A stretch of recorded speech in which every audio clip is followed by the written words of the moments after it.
Ministeerri muummee Abiyyi Ahmad Jawaar Muhammad finxaaleeyyummaa isaa ifatti mul'isaa jiran jechuudhaan walgahii hatattamaa arraan tana waajjira isaatti qondaalota olaanoo federaalaa waamuun gaggeeffate irratti haala kanaan dubbachuunsaa dhaga'ame. Obbo Jawaar Muhammad ammoo finxaaleeyyiin albee abbaan qaree kan jedhan. Jawaar har'aan tana gaafa rifeensi nu addaatee jilba qabanne lafaa kaanuu dhiisaa gaafa dargaggummaa lafaa dhufaa homaa danuuf hin bahinsa saniyyuu ejjannoo finxaaleessa tahe calaqqisiifneetis akkan beekne ni irraanfattanii laata jechuun gaafii kan itti dhiyeessan ministeera muummee Abiyyi Ahmad waa maraafu ammoo gaafii haqa qabeessa ogeessota fayyaa deeggaruun finxaaleessummaa taanaan daranuu ammoo ni finiinsina itti fufna duuba deebis hin qabnu waan barbaadan jettanis jechuun obbo Jawaar Muhammad ogeessota fayyaadhaa deeggaruurraa duubaa kan jenne kan dubbatana. Muummee Abiyyi Ahmad ammoo itti aanaa isaanii Tamasgeen Xurunee obbo Adam Faaraa dabalatee qondaalota ol'aanoo waraanarraa Biraanuu Juulaa hirmaachisuu fi Abiyyi Jawaar gortaa jedhee ammoo manguddoota Oromoo jaarrolee akka Leencoo Lataa fi Abbaa Duulaafaattis himata dhiyeessaa jiraachuunsaa kan dhagahame. Jawaar biltsiginnaa ammas muddama keessaa akkuma galchetti jira. Ogeeyyii fayyaa qofa otoo hin taane hojjettoonni DHL Itoophiyaa hojii dhaabuu isaanii Shaggar FM gabaasee jira jechuudhaan cittoorratti fanxoo kun biltsiginnaaf ammas qormaata ta'uu kan kaasan obbo Jawaar Muhammad diddan daddarbaa jiras kan jedhan ammoo dameewwan hedduun dhumarratti lagannaa waliigalaa guutuu biyyattiitti makamuudhaaf qophaawaa jiru kan jedhan Jawaar Muhammad haala kanaan guutuu biyyattiitti diddaan adeemsifamuudhaaf akka jiru kaasuun mootummaaf dagatee rafaa jiruu fi fuula isaa gama waraanaa qofa deeffatee ture rifachiisuun muddama keessa galchee jira. Xiinxalaan siyaasaa obbo Jawaar Muhammad akkanumaan haa hafuyyuu malee gaafii haqaa ogeessota fayyaa kana ukkaamsuun hin danda'amu kan jedhan. Bulchiinsi magaalaa Adaamaa har'aan tana ganamaan konkolaattota paatroolii lamaan kollejjii fayyaa hospitaala Adaamaa karaa adda addaatiin poolisii galchuudhaan dallaa keessaasii fi achi ammoo naanna'uun eegaa jiru. Dirqiidhaan gaafii hojjettoota fayyaa siyaaseessuudhaaf deemaa jiru. Karaa kamiinuu gaafii kana ammoo jalaa hin baatan jechuudhaan Jawaar diddaa ogeeyyii fayyaa deeggaruu kan itti fufana. Muddamaas akkuma uumanitti jiru. Biltsiginnaan ammoo guutuu magaalaa Finfinnee dabalatee Adaamaa fi magaalaa Dirree Dhawaa magaalota garaagaraa keessatti humnoota poolisii federaalaa bobbaasuudhaan hiriirri ogeeyyii fayyaa kun ammoo iddoo hojiirraa gara daandiitti akkan babal'anne dhorkuudhaaf sochiirra jiraachuun kan himame. Abiyyi marii amma gaggeeffataa jiru kanarratti ammoo Jawaar Muhammad finxaaleeyyummaa isaa ifatti mul'isee jira.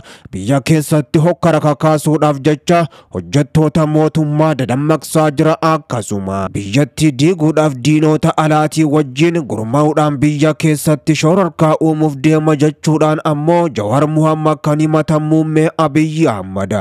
Jawaar ammoo gaafii haqaa kana deeggaruun finxaaleeyyummaa taanaan duuba deebii hin qabnu gaafii kana jalaan baatan siyaaseessuus hin qabdan jechuudhaan suuraawwan garaagaraa ammoo ogeeyyiin fayyaa naannoo Oromiyaa, Amaaraa, Affaar akkasuma Somaaleedhaa fi gama biraatiin Tigraay fi Harar dabalatee naannolee biyyatti haga Sidaamaa fi kanneen biroo keessatti ammoo bahamaa jiru.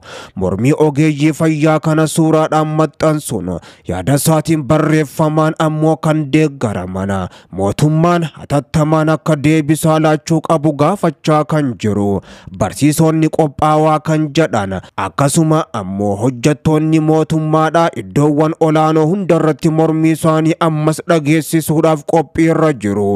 Kana deebisuuf mootummaan yeroon qophaa'us amma jechuudhaan obbo Jawaar Muhammad haala biyyattii keessatti deemaa jiru irratti uummanni biyyattii dhugaa dhabee akka jiruu fi dhugaan uummataa akka deebiif ni qabsoofna duuba deebii hin qabnu kan jedhan biyyattii keessatti muddama jabaa uumuun mootummaa biltsiginnaa Abiyyi Ahmadis ammoo naasisuudhaan yeroo amma muddama jabaa keessa galchaniiru.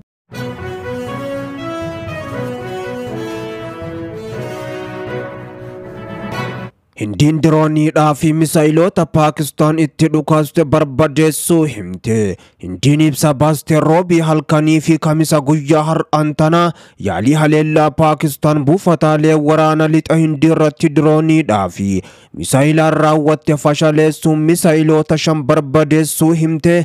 Paakistaan ammoo gamashiitiin diroonota Hindii 25 barbadeessuu kan himte. Dabalataan xiyyaarota waraanaa Hindiidhaa haleellaa qilleensaa raawwachuudhaaf turan haleeltee buusuus himtee jirti Paakistaan. Hindiin ammoo dhimma xiyyaarota ishee kanarratti haga ammaatti yaada kan hin kennin oggaa ta'u dubbii biyyoota lameen gidduutti hammaataa deeme tasgabbeessuudhaaf Saudi Arabiyaadhaa fi Iraan akkasuma biyyoonni biroo kaan ammoo gara Hindiitti imaluun marii gaggeessaa jiraachuun isaanii kan gabaafame. Hindiin dubbicha kana caalaa hin ammeessu garuu haleellaan irratti raawwatamnaan deebiinan kenna kan jette. Muummeen Paakistaanis ammoo akka haaloo baan dubbatanii kan turan ministeerri dhimma alaa Saudi Arabiyaadhaa Adil Al-Jubeer Hindiidhaa fi Paakistaan muddama gidduu isaaniitti dabale kana furmaata itti barbaaduudhaaf gara magaalaa Hindii Deelitti kan imalan. Islaambadii fi akkasuma Deeliin haleellaa walirratti bananiif ammoo quba walitti qabaa jiru. Hindiin haleellaa qilleensarraa Paakistaanii fi akkasuma bulchiinsa Kashmir Paakistaan jalatti bulturratti kan banan.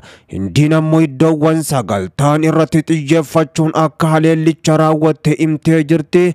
Paakistaan garuu ammoo gamasheetiin bakka 6tu haleelame kan jette Hindiidhaan. Paakistaan xiyyaarota waraana Hindii 5 akka haleeltee ammoo lafa buustes himtee jirti. Ministeerri dhimma alaa Hindii Jaishankar ammoo ministeera dhimma alaa Suudii waliin marii bu'a qabeessa gaggeessuu kan himan. Mariin isaanii shororkeessummaa qolachuu irratti akka xiyyeeffatus himanii jiru.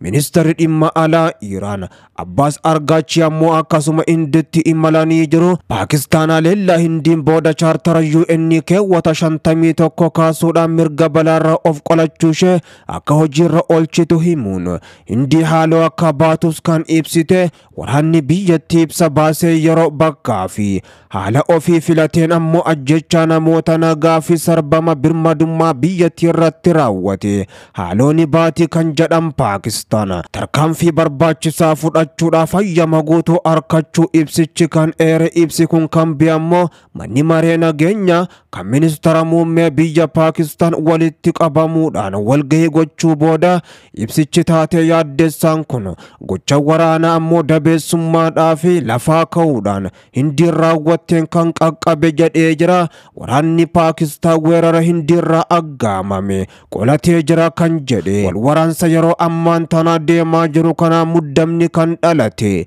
Iraanii fi Saudi Arabiyaan nagaa buufna jechuun manguddummaadhaan gama ammoo Hindii kan imalan. Haalli ammaas hin tasgabboofne ammaatee jiraachuun gabaafame. Paakistaan haleellaa Hindii qoladhe diroonota 25 fi jeettii 5 lafaan dhehen jira yoo jettu ammoo Hindiinis ammoo gamasiitiin dirooniiwwanii fi misaa'iloota Paakistaan natti dhukaafte lafaan dhehee jira jechuudhaan haleellaa irratti aggaamame ofirraa qorachuu ishee beeksiftee jiraachuunis haala kanaan gabaafameera.